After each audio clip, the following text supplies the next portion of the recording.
സ്ഫോടനങ്ങൾക്ക് ശേഷം വീണ്ടും ലബനാന്റെ പല ഭാഗങ്ങളിലും പൊട്ടിത്തെറികൾ.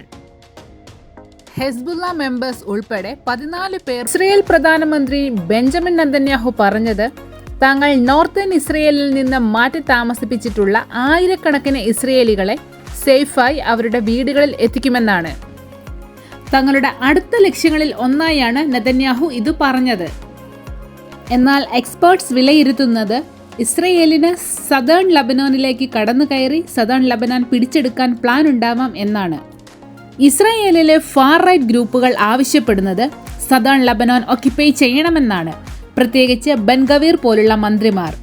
ഇതോടെ ഹെസ്ബുള്ള ഇസ്രയേൽ പൂർണ്ണ യുദ്ധത്തിലേക്ക് നീങ്ങാനുള്ള സാഹചര്യത്തിലേക്കാണ് പോകുന്നത്.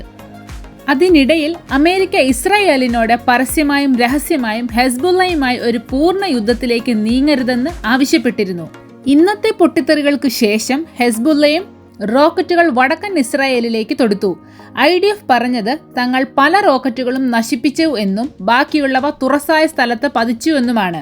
എന്നാൽ ഹെസ്ബുള്ള അവകാശപ്പെടുന്നത് തങ്ങൾ IDF മിലിറ്ററി ബേസ് നശിപ്പിച്ചു എന്നാണ്. അതിനിടയിൽ ഇറാഖിൽ നിന്ന് ഇസ്രയേലിന് നേർക്ക് ഡ്രോൺ ആക്രമണമുണ്ടായി. എന്നാൽ ഡ്രോൺ തകർത്തതായി IDF റിപ്പോർട്ട് ചെയ്തു.